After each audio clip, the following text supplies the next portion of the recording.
ঐক্যফ্রন্টকে ছেড়ে জামায়াতকে নিয়ে ঐক্যবদ্ধ থাকতে বললেন বেগম খালেদা জিয়া।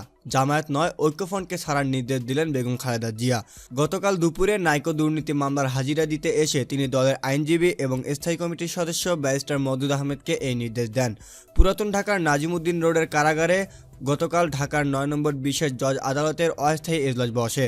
এই মামলায় দুপুর ১২টা ২০ মিনিটে বেগম জিয়াকে হুইল চেয়ারে হাজির করা হয়। এ সময় মামলার জন্য আসামি ব্যারিস্টার মওদুদ আহমেদ তার নিজের শুনানি করছিলেন। মামলার চার্জ গঠনের বিরোধিতা করে বক্তব্য রাখছেন। আদালতে প্রবেশের খানিক পর তিনি বিরোধী দল প্রসঙ্গে মন্তব্য করেন। মওদুদ আহমেদের শুনানি অসমাপ্ত রেখেই দুপুর ১:৩০টায় শুনানি ২১ জানুয়ারি পর্যন্ত মুলতবি ঘোষণা করা হয়। এরপর বেগম জিয়া তার আইনজীবী এবং ব্যারিস্টার মওদুদ আহমেদের সঙ্গে প্রায় ১০ মিনিট কথা বলেন। বেগম জিয়া সংসদে না যাওয়ার সিদ্ধান্ত কোনো অবস্থাতেই যাতে পরিবর্তন না হয় সে নির্দেশনা দিয়েছেন বলে জানা গেছে। ব্যারিস্টার মওদুদ আহমেদ বলেছেন, আমরা সংসদ সদস্যদের শপথ না নেওয়ার যে সিদ্ধান্ত নিয়েছি ম্যাডাম তা সমর্থন জানিয়েছেন। ব্যারিস্টার মওদুদ বলেন, তথাকথিত এই নির্বাচনে আমাদের যে কজন তারা শপথ নিলেই এই সংসদ বৈধতা পাবে, সেটা আমরা চাই না, ম্যাডামও চান না।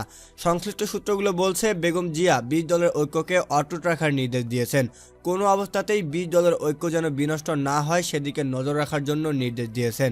জাতীয় ঐক্যফ্রন্টের ব্যাপারে বিএনপির চেয়ারপারসন নেতিবাচক মনোভাব দেখিয়েছেন বলে বেগম জিয়ার আইনজীবীরা জানিয়েছেন। বেগম জিয়া বলেছেন, ঐক্যফ্রন্টে আমাদের লাভের চেয়ে ক্ষতি বেশি হয়েছে। তারা শুধু নিয়েছে, কিছু দিতে পারেনি। তাদের কথাবার্তায় বিএনপি সম্পর্কে মানুষের ভুল বোঝাবুঝি সৃষ্টি হয়েছে। ব্যারিস্টার মওদুদ আহমেদ বলেন, জাতীয় ঐক্যফ্রন্টের সঙ্গে আমাদের ছিল নির্বাচনকালীন কৌশলগত ঐক্য, আর আমাদের ২০ দলের ঐক্য হলো চিন্তা চেতনা এবং আদর্শের ঐক্য। যেহেতু নির্বাচন শেষ, তাই জাতীয় ঐক্যফ্রন্টের প্রয়োজনীয়তা নিয়ে ম্যাডাম প্রশ্ন তুলেছেন। তবে তিনি সবাইকে নিয়ে ঐক্যবদ্ধভাবে নির্দলীয় নিরপেক্ষ তত্ত্বাবধায়ক সরকারের দাবিতে আন্দোলনের পক্ষে মত দিয়েছেন। ব্যারিস্টার মওদুদ বলেন, আমরা নির্দলীয় নিরপেক্ষ তত্ত্বাবধায়ক সরকারের দাবিতে সকল রাজনৈতিক দলকে নিয়ে ঐক্যবদ্ধ আন্দোলন করতে চাই, তবে তা ২০ দলকে বিসর্জন দিয়ে নয়। বিএনপির স্থায়ী কমিটির এই সদস্য দাবি করেন যে বেগম জিয়া ২০ দলীয় জোটের ঐক্যকে আরও শক্তিশালী এবং কার্যকর করার নির্দেশ দিয়েছেন। বেগম জিয়া জামায়াতকে ২২ আসন দেওয়া নিয়ে বিএনপির সমালোচনার জবাব দেওয়ার জন্য নির্দেশ দিয়েছেন বলে একজন আইনজীবী বলেছেন। ওই আইনজীবী বলেছেন, বেগম জিয়া মনে করেন যে সরকার বিএনপি এবং ২০ দল ভাঙতে চাইছে, এজন্য এসব প্রচারণা করছে। তিনি জামায়াত নিয়ে ডক্টর কামাল হোসেনের বক্তব্যেও অসন্তোষ প্রকাশ করেছেন বলে জানা গেছে। সংশ্লিষ্ট সূত্রগুলো বলছে, বেগম জিয়া বিএনপির আদর্শ অটুট রাখার জন্য নেতাকর্মীদের নির্দেশ দিয়েছেন। আদালত থেকে বেরিয়েই আইনজীবীদের কয়েকজন বিএনপি মহাসচিবকে ফোন করে বেগম জিয়ার মনোভাবের কথাগুলো জানান।